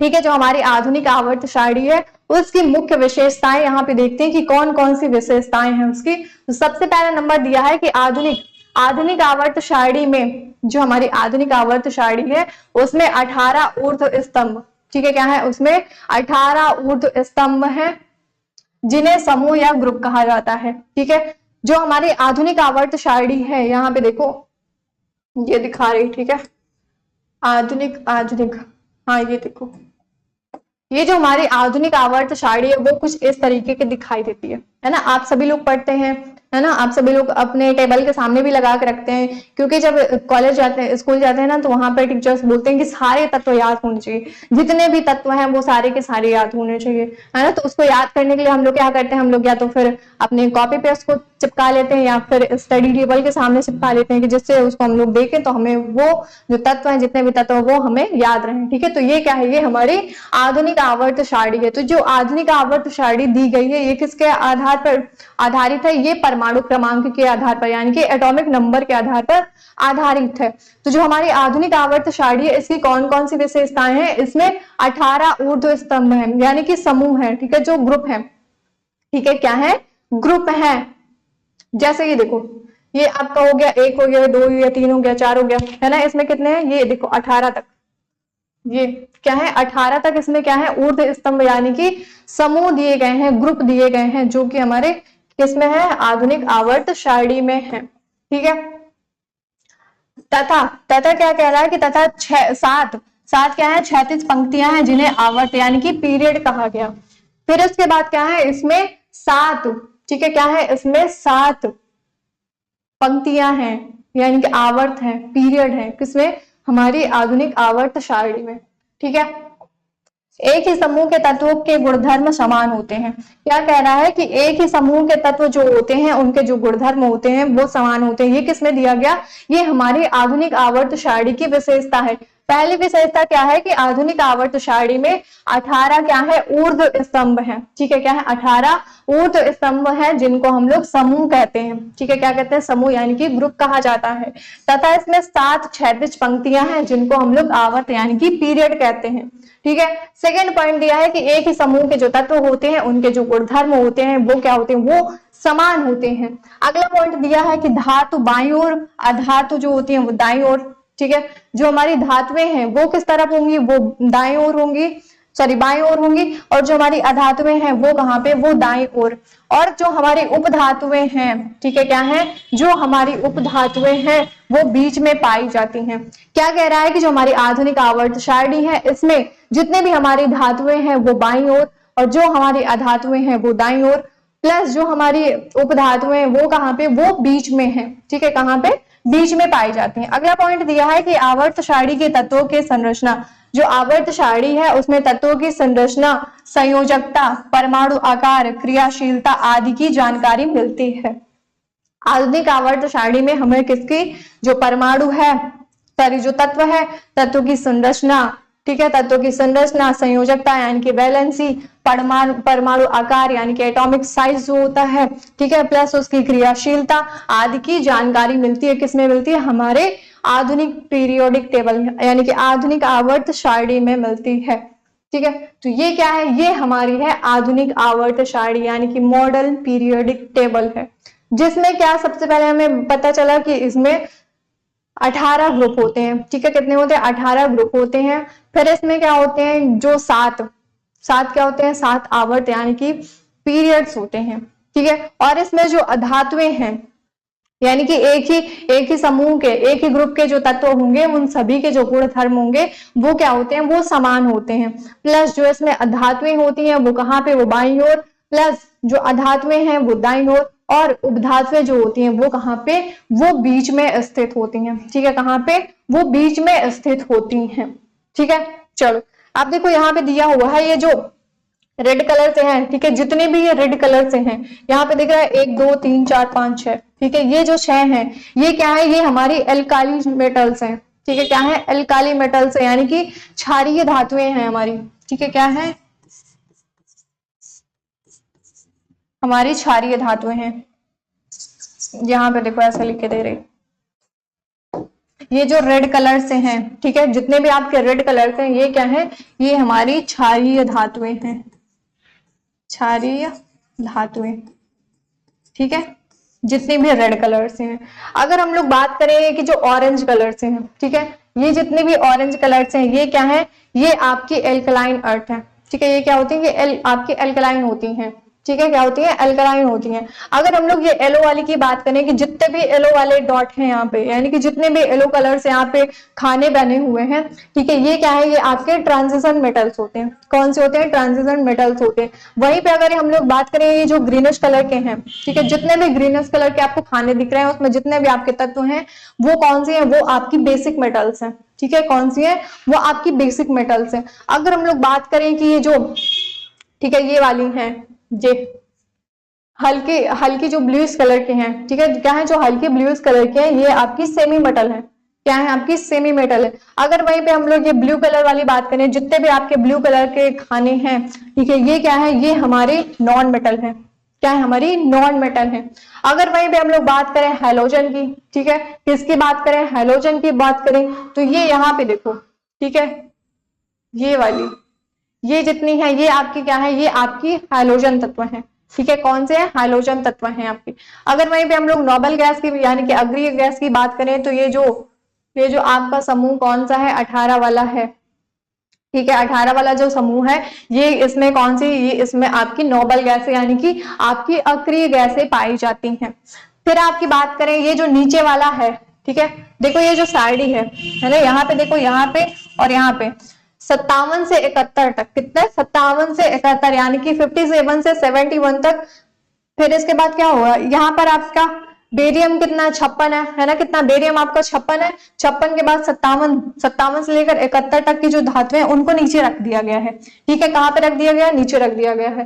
प्लस फिर यहाँ से रेडियम के बाद यानी कि 88 के बाद फिर से आपके 89 यानी कि 89 से लेकर आपकी जो 103 103, ठीक है, यानी कि 103 तक जो धातुएं हैं उनको कहाँ पे फिर से नीचे रख दिया गया है। तो ये जो आपके 57 से लेकर जो आपके 71 तक धातुएं होती हैं इनको हम लोग क्या कहते हैं, लैंथेनाइड सीरीज कहते हैं। क्या कहते हैं, लैंथेनाइड सीरीज कहते हैं। और आपकी जो 89 से लेकर 103 तक की जो धातुएं हैं इनको हम लोग क्या कहते हैं, इनको हम लोग बोलते हैं, सॉरी तत्व हैं, सॉरी नॉट धातुएं, तत्व, ठीक है। जो कहां से 89 से लेकर 103 तक के जो तत्व हैं ये कौन से, ये आपके एक्टिनाइड सीरीज होती है, ठीक है। इसको क्या बोलते हैं, इसको हम लोग एक्टिनाइड सीरीज बोलते हैं, ठीक।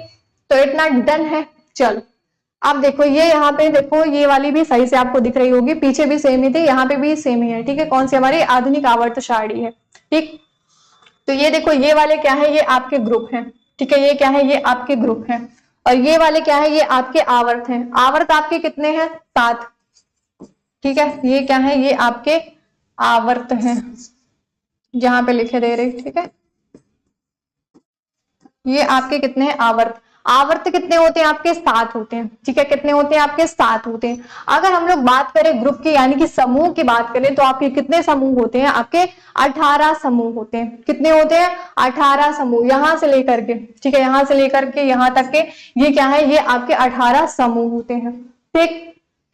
अब देखो अब यहाँ पे क्या कह रहा है, ठीक है। ये जो यहां से लेकर होगा, ठीक है, यहां से लेकर यहां तक, यहां से लेकर यहां तक आपका क्या है, ये आपका डी ब्लॉक है ना। आपने ब्लॉक सुने हैं, एसपीडीएफ होता है ना, आप वो भी करते हैं, क्या करते हैं, इलेक्ट्रॉनिक विन्यास करते हैं एसपीडीएफ में, है ना। 1s2 2s2 2p6 3s2 3p6 करते हैं ना इलेक्ट्रॉनिक विन्यास। तो यहाँ से अगर हम लोग बात करें ये वाला पोर्शन, ठीक है, ये वाला जो पोर्शन होता है ये हमारा क्या है, ये हमारा एस ब्लॉक के एलिमेंट्स है, ठीक है। यहाँ तक हमारे यानी कि ये कहां से, हाइड्रोजन से लेकर, ठीक है, हाइड्रोजन, लिथियम, नियान हो गया, पोटेशियम हो गया हमारा, रूबिडियम हो गया, सीजियम हो गया, फ्रेंसियम हो गया, है ना। फिर उसके बाद बेरिलियम हो गया, मैग्नीशियम हो गया, कैल्शियम हो गया, स्ट्रोंटियम हो गया, हमारा बेरियम हो गया, फिर हमारा रेडियम हो गया। ये सारे क्या है, ये सारा हमारा एस ब्लॉक है, ठीक है। कौन सा ब्लॉक है, एस ब्लॉक है। फिर उसके बाद हमारा डी ब्लॉक आता है। अब आप लोग कहेंगे कि दीदी एस के बाद डी कहां से आएगा, ठीक है। अच्छा, एस के बाद हम लोग क्या करते हैं, पी ब्लॉक पे आते हैं। तो ये यहां से लेकर यहां तक हमारा कौन सा, हमारा पी ब्लॉक आता है, ठीक है। कौन सा ब्लॉक आता है, पी, यानी कि 3rd से लेकर हमारा 6th, ठीक है, +0, ठीक है। जो हमारी नोबल गैसें हैं वो कहाँ पे हैं, वो हमारे 18 पे हैं, ठीक है। कहाँ पे हैं, 18 पे हैं, यानी कि 18 वाला जो आवर्त है वहां पे क्या है, वो हम सॉरी हमारा 18 वाला जो ग्रुप है उसमें हमारी सारी की सारी नोबल गैसें रखी हुई हैं, ठीक है। तो यहां से लेकर यहां तक आपका क्या है, पी ब्लॉक होता है, ठीक है। कौन सा, पी ब्लॉक के एलिमेंट्स होते हैं। कौन से होते हैं, पी ब्लॉक के एलिमेंट्स होते हैं। एसपीडी है ना, एस हो गया हमारा, पी हो गया, फिर हमारा आता है डी। यहां से लेकर यहां तक के आपके जितने भी एलिमेंट्स हैं ये कौन से, ये आपके डी ब्लॉक के एलिमेंट्स होते हैं, ठीक है। कौन से होते हैं, आपके डी ब्लॉक के एलिमेंट्स होते हैं। और ये नीचे वाले, ठीक है, क्या होते हैं, जो नीचे वाले होते हैं, यहाँ पे दिया हुआ नहीं है, ठीक है, पीछे वाले इसमें हमने देखा था, ठीक है। ये वाला जो ब्लॉक आपका होता है ये आपका होता है एफ ब्लॉक, ठीक है। कौन सा होता है, आपका एफ ब्लॉक होता है। और ये यहां से लगा कर यहां तक आपका डी ब्लॉक होता है, ठीक। ये वाला आपका क्या है, ये आपका एस ब्लॉक है, ठीक। फिर ये यहां से यहां तक आपका होता है पी ब्लॉक, ठीक है। ये एफ वाला ब्लॉक कौन सा होता है, नीचे वाला, ठीक है। यानी कि एक्टिनाइड और लैंथेनाइड जो आपकी सीरीज होती है ये आपकी कौन सी होती है, ये आपकी एफ ब्लॉक में आती है, ठीक है। तो यहाँ तक मुझे ऐसा लगता है कि ये सारी चीजें आपको, ये जो श्रेणी है आपको समझ आ गई होगी, है ना। अब आप लोग क्या करना, आप लोग करना काम, क्या काम करना, अब आप लोग एक काम करना, आप दुकान पे जाना, वहां से एक चार्ट लेके आना, ठीक है। पीरियोडिक टेबल का चार्ट लेके आना ना, और उसको अच्छी तरीके से देखना, उसमें एक एक चीजों को अच्छी तरीके से देखना, तब वो आपको समझ आएगा, ठीक है। यहाँ पे आपको दिख रहा होगा, है ना, दिख तो रहा है, सही से दिख रहा होगा। अगर नहीं दिख रहा है तो आप एक काम करना, आप लेके आना, 5 रुपए 10 रुपए का मिल जाएगा ना, बढ़िया से उसको अपने टेबल के सामने लगाना और बढ़िया से उसको याद करना, है ना। याद करने में मजा भी आती है, उसकी ट्रिक भी होती है ना। जैसे ये हाइड्रोजन है, ठीक है, कौन सा, हाइड्रोजन। अगर हाइड्रोजन से यहाँ तक कि हम लोग बात करें तो हलीना की रब से फरियाद, ठीक है। अगर हम लोग बात करें हलीना की रब से फरियाद, तो हलीना, हाल से आपका हाइड्रोजन हो गया, एल से आपका लिथियम हो गया, एल से आपका सोडियम हो गया, के से पोटेशियम हो गया, रब रब से आपका क्या हो, RB से आपका रुबिडियम हो गया, है ना, से यानी कि CS से आपका सीजियम हो गया, फरियाद FR का मतलब आपका हो गया फ्रांसियम हो गया, है ना। तो ये इस तरह याद करने की भी ट्रिक होती है, ठीक है। तो जिसकी हेल्प से आप सभी लोग बहुत ही अच्छी तरीके से याद कर सकते हैं। अब यहाँ पे हम लोग पढ़ते हैं आवर्त सारणी की में प्रवृत्तियां। क्या पढ़ेंगे, जो हमारी आवर्त सारणी है उसकी प्रवृत्तियां पढ़ेंगे। तो यहाँ पे जो हमारी आवर्त सारणी है उसकी 4 प्रवृत्तियां हैं, ठीक है। कितनी है, 4 प्रवृत्तियां हैं। कौन कौन सी, पहला तो परमाणु आकार हो गया, ठीक है। क्या हो गया, पहला तो परमाणु आकार हो गया यानी कि एटॉमिक साइज हो गया। दूसरा हमारा धात्विक एवं अधात्विक गुण हो गया, ठीक है। क्या हो गया, धात्विक एवं अधात्विक गुण हो गया। तीसरा हमारा संयोजकता हो गया। चौथा हमारा विद्युत ऋणात्मकता हो गया, ठीक है। क्या हो गया, चौथा हमारा विद्युत ऋणात्मकता हो गया। तो ये 4 क्या है, ये 4 हमारी जो आधुनिक आवर्त सारणी है उसकी प्रवृत्तियां हैं, ठीक है। एक बार जल्दी से इसको देख लेंगे फिर बढ़ते हैं आगे। देखो अगर यहाँ पे हम लोग पहले बात करें, ठीक है, पहले नंबर की बात करें, पहले नंबर पे हमारा क्या है, परमाणु आकार यानी कि एटॉमिक साइज है, ठीक है। क्या है हमारा, परमाणु आकार यानी कि एटॉमिक साइज है। अब इसको पढ़ने से पहले अगर अभी तक आप लोगों ने वीडियो को शेयर नहीं किया तो एक बार जल्दी से वीडियो को शेयर कर देंगे अपने दोस्तों के साथ। प्लस क्या करेंगे, नीचे डिस्क्रिप्शन में टेलीग्राम की लिंक दी हुई है जिसको ज्वाइन करके आप सभी लोग फ्री में नोट्स, ठीक है, आप सभी लोगों को जब टेलीग्राम चैनल ज्वाइन करते हैं तो वहां पे आप सभी लोगों को फ्री में नोट्स प्रोवाइड की जाएंगी जो कि बिल्कुल से फ्री है। भाई फ्री का मतलब क्या है, फ्री में ही होंगी ना, बिल्कुल से फ्री में है। सारी नोट्स आपको कंप्लीट साइंस की नोट्स मिलेंगी, प्लस आपको पैनल PDF भी कहाँ पे मिलेंगे, टेलीग्राम चैनल पे मिलेंगे। और अगर अभी तक आप लोगों ने केमिस्ट्री के 4 चैप्टर अपने कंप्लीट नहीं किए हैं तो उसकी भी जो लिंक है वो नीचे डिस्क्रिप्शन में दी हुई है, जहां से आप उन 4 चैप्टर्स को कवर कर सकते हैं, यानी कि कंप्लीट कर सकते हैं। जितने भी डाउट्स हैं उनको क्लियर कर सकते हैं, ठीक है। चलो पढ़ते हैं। पहले नंबर में क्या है हमारा, एटॉमिक साइज यानी कि परमाणु आकार है। तो अगर हम लोग बात करें जो हमारी आधुनिक आवर्त सारणी है उसमें अगर हम लोग परमाणु आकार की बात करें तो समूह में, ठीक है, जो हमारे समूह है यानी कि ग्रुप है उसमें क्या ऊपर से नीचे जाने पर बढ़ता है। जो एटॉमिक साइज होता है वो ऊपर से नीचे जाने पर क्या होता है, बढ़ता है, ठीक है। क्या होता है, ऊपर से नीचे जाने पे जो समूह है, समूह में ऊपर से नीचे जाने पर क्या होता है, परमाणु का जो आकार है वो बढ़ता है। अगले पॉइंट की बात करें तो आवर्त में बाएं से दाएं ओर जाने पर घटता है। समूह में क्या होता है, समूह में जब हम लोग ऊपर से नीचे आएंगे, ठीक है, क्या करेंगे, ऊपर से नीचे जब हम लोग आएंगे तो क्या होता है, परमाणु जो आकार होता है वो बढ़ता है। लेकिन अगर हम लोग आवर्त की बात करें तो आवर्त में जब हम लोग बाएं ओर से दाएं ओर पे आते हैं, ठीक है, किधर, बाएं ओर से जब हम लोग दाएं ओर पर आते हैं तो जो परमाणु का आकार है वो क्या होता है, वो घटता है, ठीक है। क्या होता है, वो घटता है। तो पहला नंबर ये आपको याद रखना है। फिर हमारा है दूसरा है धात्विक एवं अधात्विक गुण, ठीक है। धात्विक और अधात्विक गुण की बात करें तो समूह में नीचे जाने पर धात्विक गुण बढ़ते हैं, ठीक है। जो हमारा समूह है, मान लो ये आपकी श्रेणी है, ठीक है, ये क्या है, ये आपकी श्रेणी है, ठीक है। एक मिनट, क्या ही बन गया ये, यहाँ पे बनाते हैं, ठीक है, यहाँ पे टेबल आपके बनाते हैं।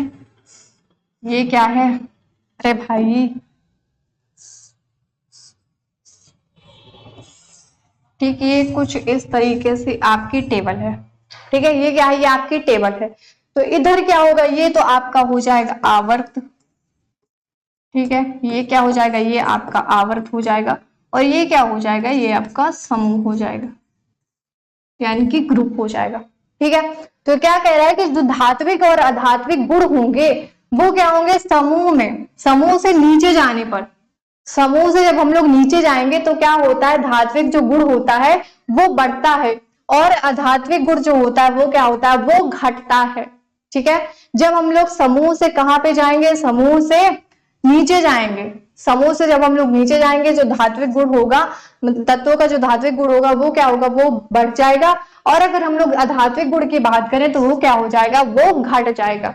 अगले पॉइंट की अगर बात करें तो तत्व आवर्त में, ठीक है, जो आवर्त है, आवर्त में बाएं से दाएं जाने पर धात्विक गुण घटते हैं और अधात्विक गुण बढ़ते हैं। अब क्या कह रहा है कि जो हमारे आवर्त है, ठीक है, ये जो आवर्त है इसमें जब हम लोग क्या करेंगे, बाएं से दाएं ओर जाएंगे तो धात्विक गुण जो होंगे वो क्या होंगे, वो घट जाएंगे, ठीक है, क्या होंगे, घट जाएंगे। और अधात्विक जो गुण होते हैं वो क्या होते हैं, वो बढ़ जाते हैं। ठीक है, क्या हो जाते हैं, वो बढ़ जाते हैं। अब एक बार जल्दी से क्या करेंगे, स्क्रीनशॉट ले लेंगे।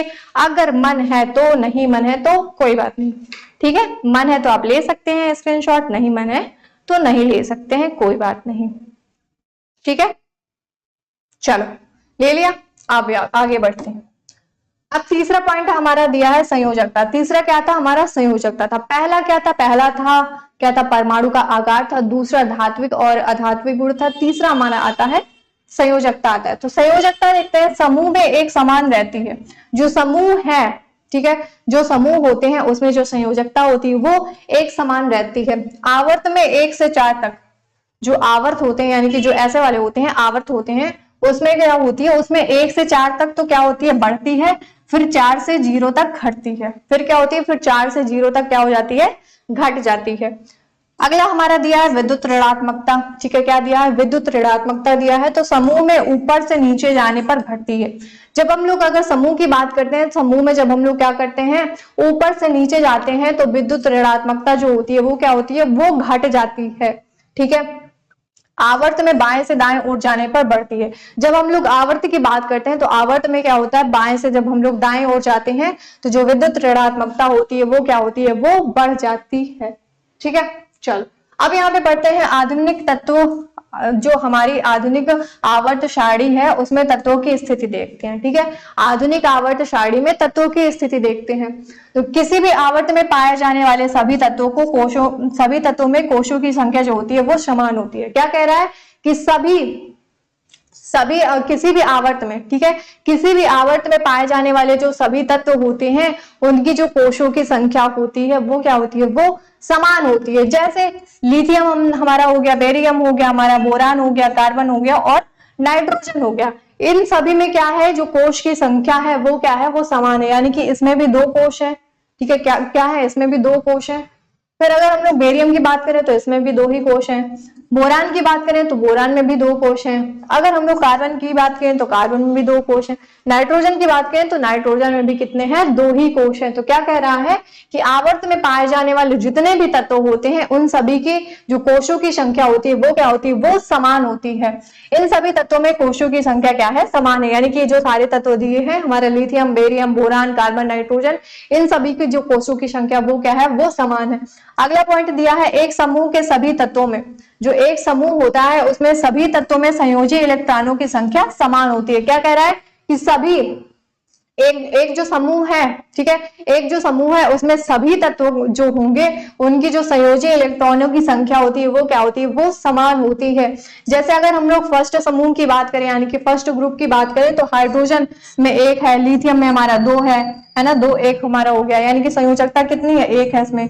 जब लिथियम का इलेक्ट्रॉनिक विन्यास करेंगे, हाइड्रोजन, हीलियम, लिथियम, है ना, हाइड्रोजन का क्या होगा, 1 होगा, लिथियम, हाइड्रोजन हो गया, हीलियम हो गया, लिथियम हो गया, बेरिलियम हो गया, है ना। हाइड्रोजन का परमाणु क्रमांक कितना होता है, 1 होता है। हीलियम का 2 हो गया, लिथियम का 3 हो गया, बेरिलियम का 4 हो गया।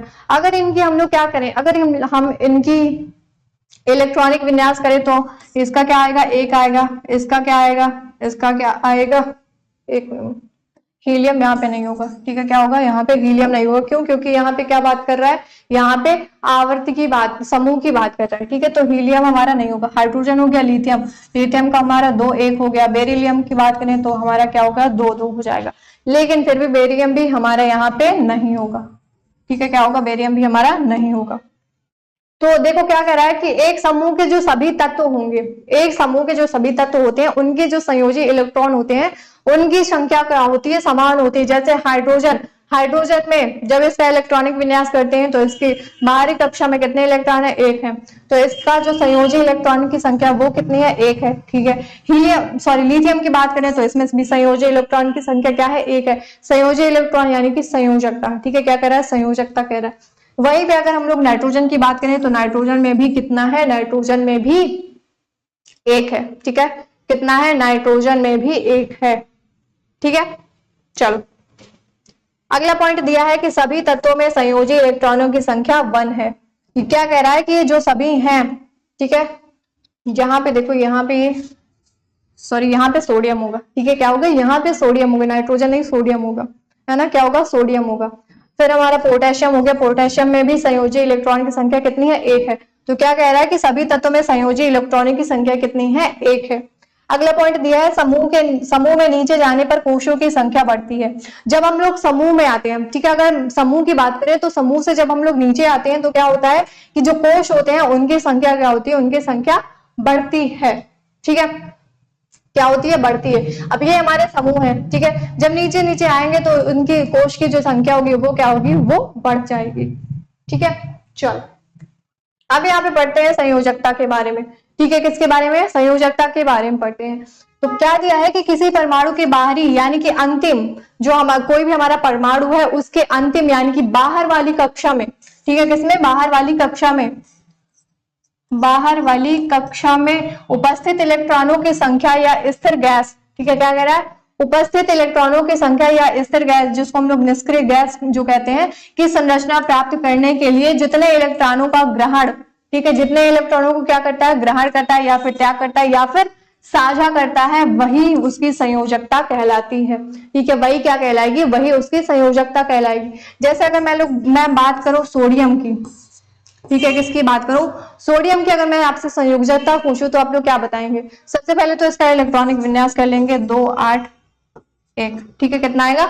2 8 है, क्योंकि जो हमारा सोडियम उसका जो परमाणु क्रमांक है वो कितना है? वो 11 है ना? 8 2 10 1 11। ठीक है, तो इसके बाहरी वाली कक्षा में कितने इलेक्ट्रॉन है? 1 इलेक्ट्रॉन है ना? जब ये साझा करेगा, लेगा देगा, इलेक्ट्रॉनों का साझा करेगा, तो इसका कितने इलेक्ट्रॉन का करेगा? 1 ही इलेक्ट्रॉन का तो करेगा। तो इसकी जो संयोजकता होगी, ठीक है, क्या होगी? संयोजकता जो होगी वो कितनी होगी? वो 1 होगी। ठीक है, कितनी होगी? वो 1 होगी।